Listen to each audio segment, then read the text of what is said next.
Not a bad little fish. One of many, hopefully.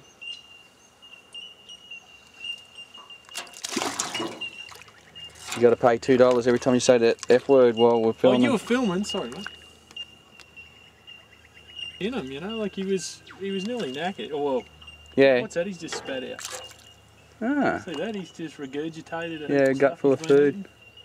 And you notice that one too. He's silver, so he's only just come in here. Look at the power generated from that tail when you just see that boil. Well, they're not real big fish, but boy, they give a good solid fight. They're a great fight. See what I was saying about them being a lot skinnier too? Yeah. Like they haven't got that deepness. See, they're around the jaw and the head. They're very, like... Just sake me. But for a fish that, you know, is fighting so hard... There's so much fight in it. Yeah.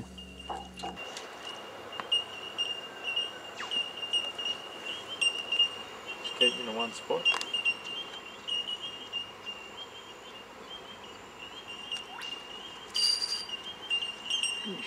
Because it's made out of rubber, they really...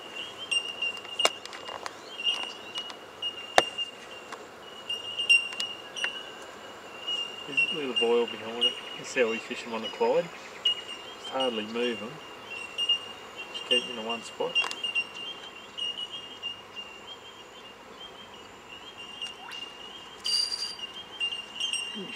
Because it's made out of rubber, they really tend to hang on to it. They don't... Oh yeah, it's got a nice note to it as it hits the water too. Yeah, they just hit it and hang on to it. That's why you don't sort of have to strike hard on the... Beautiful. When they strike it. The best thing is that you can just go home and carve up your thongs and anyone can make one. Well, exactly right. You just got to put a little bit of weight underneath them so they sit right. Kingfishers are working, everything's working.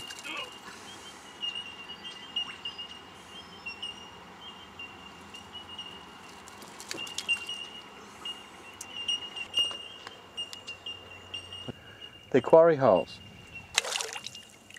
That's the school that I was looking for though. Yep. There's a heap of them in there around that size. And bigger.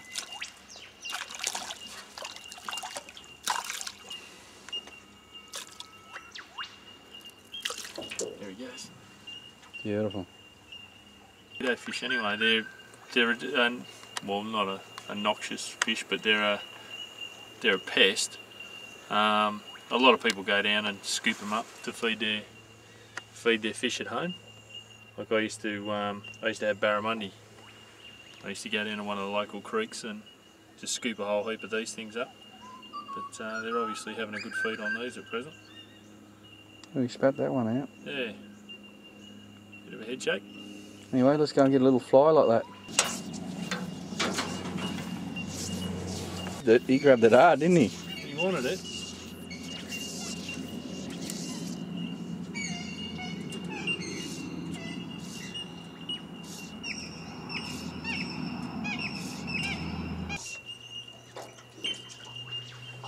I don't know whether we need to be boosting up.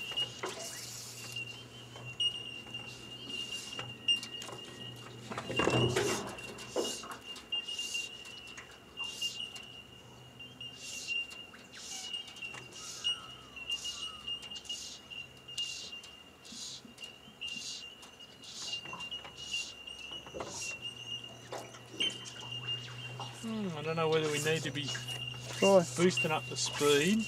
Yeah, try shorter strips. Just humour me on that one for a sec. No, well, it's... Yeah, that's it. Just little. So it'll just give it a doof, doof. You got a hit then? Yeah, I don't know if it's a hit or a weed. Yeah, no, it's a hit. He's in his gob, and you're on. Yeah. I just watched that. I actually saw him eat the beauty of Polaroid. Yeah, the shorter strips, so that was just going, it was just pulsating through the water. He's a nice bass too. He's a beautiful little fish. That's always an advantage with fly rods too. Oh yeah, you got the leverage. Just the leverage. Yep, you know, definitely. You can just control your fish. You got me in a weed. Oh, you should be out in the channel there, I think. He's moving. Yeah, it's just the leverage, being able to control the fish a bit better. Yep. Yeah, you definitely got a lot of control there. Being in the weed beds too, Now just watch you don't ball tear you back into that wee bed over that side. Sort of, yeah, thanks. Yeah.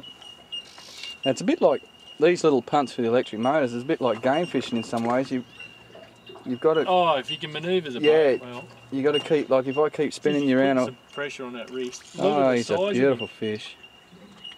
We're getting up around that 40 centimetre mark. Tell you what, mate, I think he is a. Dean, he's a 40 centimetre. Dean's yet the cracker 40. He's got 38s, 39s. I'd say he's up around the 40. I reckon he'll be 398 millimetres. I've got one 398. Don't laugh. Get up. Yeah. Get up. There's been some good ones in here.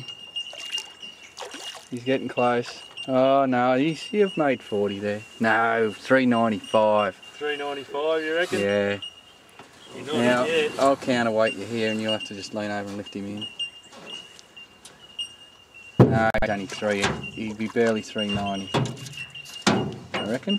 I don't know. It's a hard one. Try the old comfort lift on him. It's a very hard call.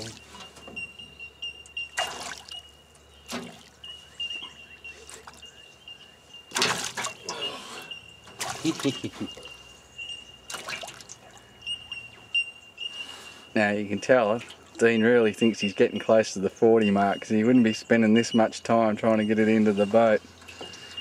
Well, I tell you what, that is one pretty bass. He's a beauty. He's not a bad fish, is he? No, he's a chunk of fish though. You love that Donny Brasco, mate? I think he is. I think you're going to make 40 plus there. I think it's just that they're that lean in here. Yeah, I'll hold that. I'll just get a jaw grip on him. Yep. There we go. Now Dean's made these flies up himself. I rung him up the other day. We were going to go down the Kangaroo Valley and meet. But we couldn't line up a canoe and get it down there. So I told him about this little hole that I've been fishing. And I had a feeling that sinking flies or subsurface flies were going to do the damage. Just get right down to his gob, you can see it's sort of, it's all streamlined obviously because it's wet, but very poorly conditioned through the guts. Oh yeah, it's the rise in the water that's brought them in here, and that's why they're here fattening up. Very, very thin fish. Okay, well, I'm going to turn it. Actually, just have a look at this. This one's got a deformity to his fin. Yeah. So he's got a second one coming out. He's got a second fin coming out on the side there. Oh, he's one of my South Creek basses escaped. How'd you get in here, mate? See that? It's like he's that whole last spike plate. That's the second one I've got split. like that. I got one in South Creek about a year ago with a double dorsal fin. Yeah.